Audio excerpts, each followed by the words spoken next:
Halo siswa pintar, bertemu lagi dengan Ibu Atun, guru bahasa Indonesia. Ibu Atun akan membahas berbagai macam materi dalam pelajaran bahasa Indonesia. Kali ini, Ibu akan membahas materi tentang teks laporan hasil observasi.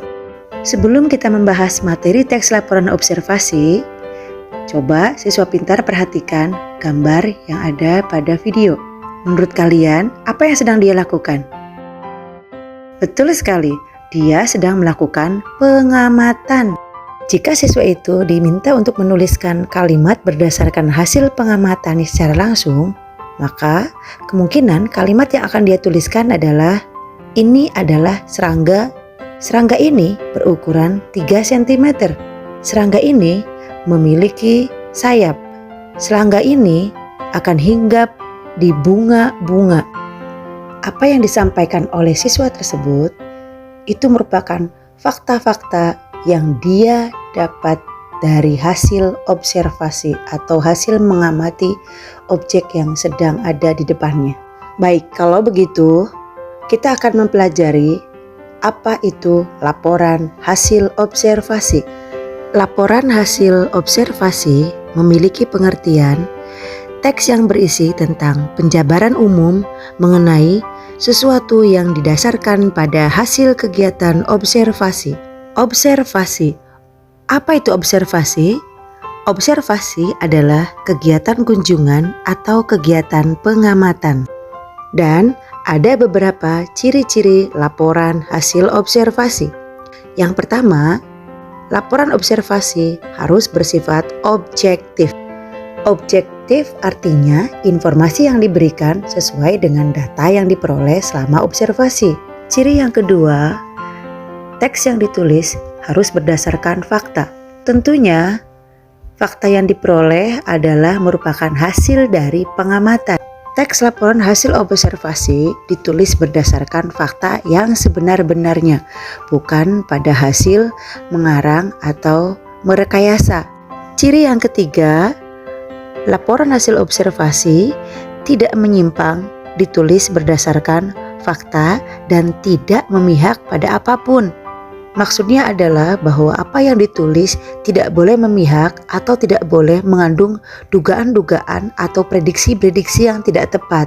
Harus berdasarkan pada realitas atau kenyataan yang ada atau fakta-fakta yang ditemukan pada saat melakukan observasi.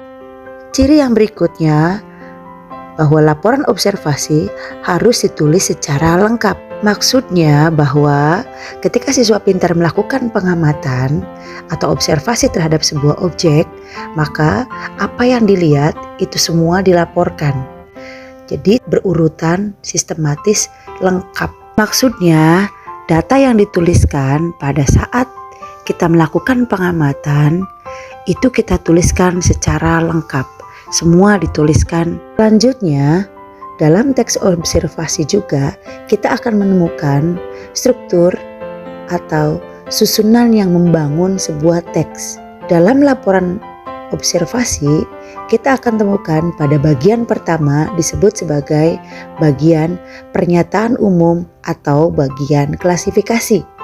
Bagian ini berisi pembuka atau pengantar mengenai hal yang akan disampaikan.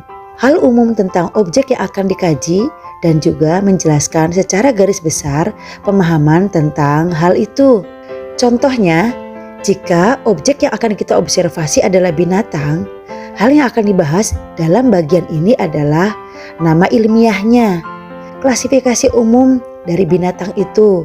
Contohnya, kalau kita membahas soal serangga, ya tuliskan nama ilmiah dari serangga itu. Dan bisa juga dalam bagian pernyataan umum kita mengupas tempat hidupnya secara umum. Nah, berikutnya struktur yang kedua dalam teks laporan hasil observasi ada deskripsi bagian. Bagian ini berisi penjelasan mengenai objek atau bagian-bagian dari objek yang kita amati secara detail. Contohnya, jika objek observasi adalah binatang, hal-hal yang dapat dibahas di bagian ini adalah bagian tubuhnya, pola makannya, bagaimana daur hidupnya, habitatnya, kebiasaan-kebiasaan uniknya, dan lain-lain. Bagian yang terakhir disebut bagian deskripsi manfaat atau bisa juga bagian kesimpulan. Bagian ini menjelaskan manfaat dari objek yang diobservasi, baik bagi manusia maupun bagi alam secara umumnya. Baik, demikian pembahasan materi tentang teks laporan hasil observasi. Semoga bermanfaat untuk siswa pintar ya. Kita akan kembali lagi dengan materi-materi yang lebih menarik pada video-video berikutnya. Sampai jumpa.